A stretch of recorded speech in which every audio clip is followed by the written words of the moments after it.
Eh, Permisi Ustaz, mau kemana Anda? Saya mau tanya, ini pertanyaan dari, saya bacakan ya, teman namanya Herfansyah Adius. Permisi Ustaz, saya mau tanya, kalau semisal nggak Jumatan 3 kali, sudah dianggap kafir. Lantas jika wabah corona ini sampai 1 bulan, berarti kita sudah tidak Jumatan 4 kali. Nah itu gimana ya Ustaz? Baik, bagus pertanyaannya.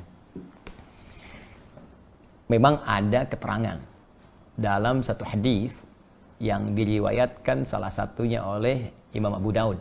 Nomor hadis 1052, rawinya Abi Al-Ja'i. Ya, dari Rasulullah SAW, beliau pernah bersabda, bima makna man taraka thalatha juma'in tahawunan alaihi. Nah, tolong digaris bawahi kalimat tahawunan alaihi. Ya, taba'allahu ala qalbi.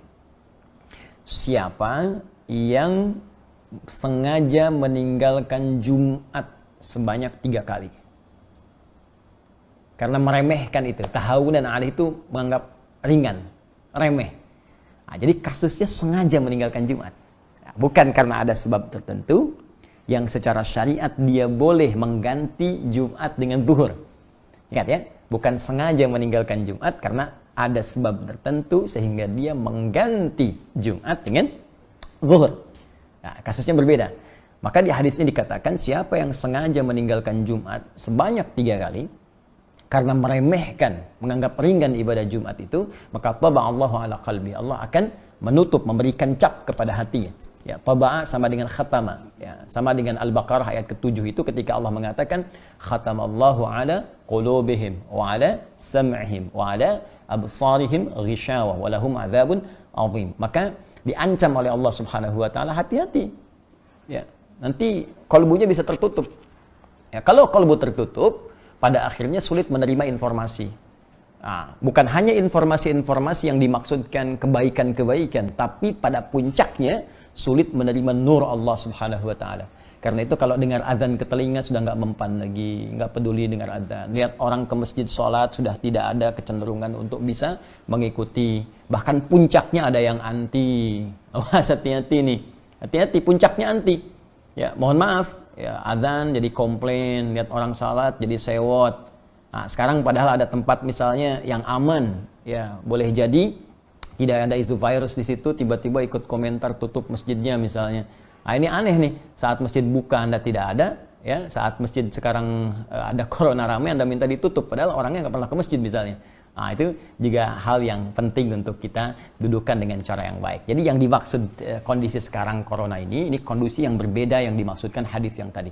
Ya, karena itu penting kita mengkaji secara detail sehingga tidak salah paham atau pahamnya yang salah. Jelas ya? Nah, dalam konteks orang tidak bisa Jumat, nah, karena kekhawatiran diduga menyebarnya virus misalnya corona ini, ya, apalagi misalnya mohon maaf di masjid-masjid simpangan, jalan, ya, atau sekarang seperti Istiqlal, kan? Atau masjid-masjid yang di pinggir jalan yang kita nggak tahu siapa jamaahnya, mungkin dia membawa virus dan sebagainya, maka ada kebijakan di masjid tersebut tidak diselenggarakan salat Jumat dan jamaah kemudian diperkenankan mengganti dengan salat zuhur. Bahkan telah keluar fatwa MUI terkait dengan persoalan ini. Maka di sini pernah saya sampaikan berlaku hadis Nabi.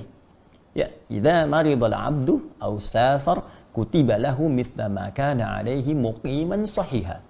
Kalau seorang hamba punya uzur, bahkan uzurnya pun ya bisa sakit, bisa karena penyakit tertentu, bahkan kalaupun nggak ada penyakit, safar kata Nabi itu. Safar, perjalanan jauh. Ya, karena ada masyaqqah, kesulitan tertentu. Jadi ilat perjalanan itu, sebab perjalanan itu bisa karena panjangnya jadi lelah, atau bisa karena kedua masyaqqah, kesulitan dalam perjalanan itu yang menyebabkan ia tidak mampu mengerjakan rutinitasnya. Dia nggak bisa Jumat. Kemudian dia kerjakan zuhur. Bahkan dalam waktu bukan Jumat pun dia berangkat, misal saya ingin katakan saya tinggal di Bekasi ini. Ya, kemudian saya akan ke Bandung. Macetnya luar biasa. Macet. Saya sampai di kilometer 57, saya singgah di situ. Situasi macet luar biasa, mungkin sampai ke Bandung maghrib gitu kan, sehingga tidak mendapati asar di tempatnya atau di jalannya. Maka saya jamak qashar.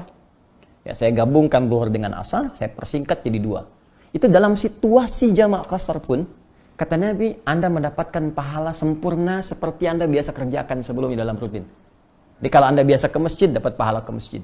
Ya, dapat pahala komplit. Bahkan kalau Jumat pun Anda nggak Jumatan, Anda kerjakan zuhur, pahalanya dapat senilai Jumat. Itu hadis. Nah, jadi ini pentingnya kita mengaji sehingga bisa menempatkan sesuatu sesuai dengan tempatnya. Jadi jangan sampai ada pembicaraan begini misal, lebih baik saya berjuang ke masjid, kalau meninggal pun sedang syahid di masjid. Anda nggak bisa pastikan meninggal di mana. Ada poin. Hati-hati, kita nggak bisa pastikan. Jangan-jangan nanti Anda ke masjid meninggalnya di rumah. Dan ke rumah bawa virus misalnya. Virusnya menyebar pada keluarga, pada anak, pada istri. Ini lebih bahaya lagi. Jadi carrier Anda membawa nih. Jadi agen pembawa virus kepada yang lain. Nah ini penting difikirkan di dalam konteks ini. Dan Nabi telah memberikan solusi. Ya, Nabi telah memberikan solusi tentang persoalan yang dimaksudkan. Wallahu ta'ala a'lam bis-shawab.